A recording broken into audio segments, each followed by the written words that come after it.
Chapter 23. Saber moved aside several mammoth, incredibly dusty packing crates, eventually uncovering a huge metal box, easily twice her size. She hoisted it above her head and, through the effort, must have been Herculean, she bore a neutral expression, experiencing no strain as she effortlessly set it on the floor, with an intensely heavy impact next to Mr. Blue on the other side of the Torchwood 3 main lab. "Shadow Proclamation Accord Translator device," the time agent announced. "How heavy is it?" Mr. Blue chuckled, eyes widened. "Only 1,800 pounds. It's the later, lighter model." Saber's eyes watered and she sneezed. Twill folded her arms and observed the stranger in blue as he pressed several buttons on the big steel crate. It opened, releasing even more dust, with a hissing sound. He attached severed TARDIS coral parts to the interior of the translator. The cat rubbed against Twill's leg. She looked down at it with disdain, her arms still crossed, when her mobile buzzed and jarred her attention away. Saber stared at a grainy monitor overlooking the urbanoform crowd outside. "I'm not seeing any change." Twill answered the phone, reluctantly peeling her eyes from Mr. Blue. "Constable Twill?"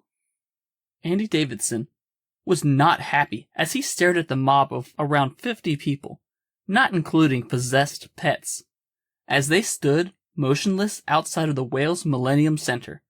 "I need an update. Probie." "I passed the probation. I'm a constable now, sir, the same as you," Twill coldly reminded him. Whatever. Look, what the hell is happening in there? You have a damned crowd standing here. The locals are getting curious. I had to send for 2 patrol backups to secure the area. Give me something." "Constable Davidson, at present I am working with 2 alien entities within Torchwood 3 Hub to attempt to communicate with the aforementioned persons outside. It is believed at present that they are harmless. This is possibly a soluble solution, and that is what we are endeavoring to determine right now." There was silence. Mr. Blue had a beaming, satisfied expression on his face. "That wasn't too hard." On the other end of the line, Andy Davidson shook his head, exasperated. "How exactly should I explain this to the senior constable when he gets to the office later this morning?" Twill's response, again, cut straight to the bone. "Take a look around, Davidson. With all else happening on this planet, do you seriously believe this is something the senior wouldn't accept? Things have changed. You may very well get a promotion, if you can actually deal with it." And again, Andy was left speechless. In his own way, impressed. "Fair enough." He relented slightly. "I'll give you a bit more time in there. Right now, these people seem to be waiting. But this does not look good, and I'm warning you. I'm with 4 other constables. We are armed. If this starts to get out of hand—" "Understood." Twill ended the call. The Time Lord, sleeves rolled up to his elbows, 1980s style, was almost finished with his patchwork communication concoction. "I like her," he said without looking up. Saber said nothing.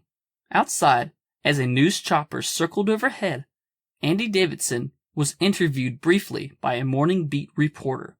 He was focused on the small crowd behind the police barricade as he improvised a generic quote for early press. "We have an increased number of uniformed patrols at this location to provide reassurance that we are responding to the problem." "Are you foreseeing a problem with this unsanctioned gathering?" The news agent was checking for an exclusive. Looking behind him, Andy Davidson thought about what Twill had said. "Honestly, ma'am, I don't know. With the state of this planet, and the kids, what's going on, the what have you, are you really surprised? Rest assured, we are doing our best to deal with all of this now." "Can you elaborate, Constable?" He exhaled heavily. "It is being investigated. You'll know something when I know something." The reporter tilted her head. She turned to the camera. "Updates will be forthcoming." Mr. Blue started the translation engine.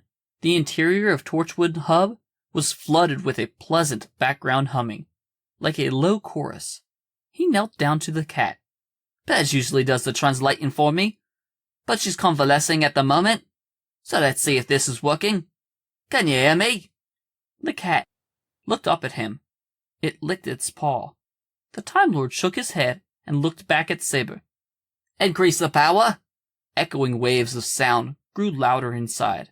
It remained pleasant, yet everyone could feel a vibration deep in their core. Mr. Blue gripped the side of the cat's head, peering deeply into its eyes. Speak to me, you little Boniform. I know you're scared. The cat yawned. You'll have to do better than that, Saber. The time agent obliged, elevating the sound amplitude.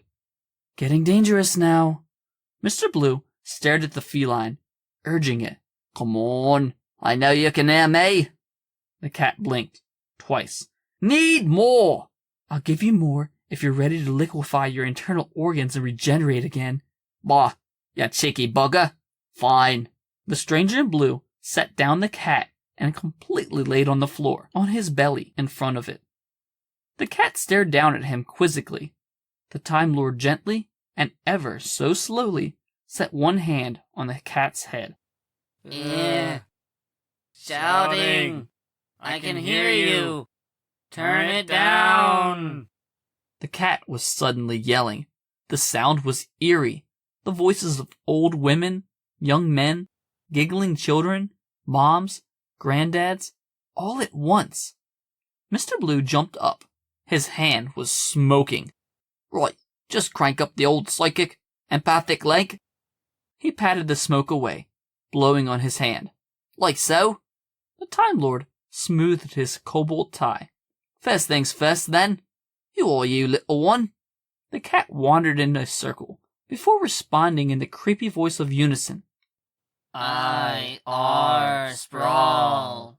Saber walked closer. Now we're getting somewhere. Although, I do believe I am Sprawl.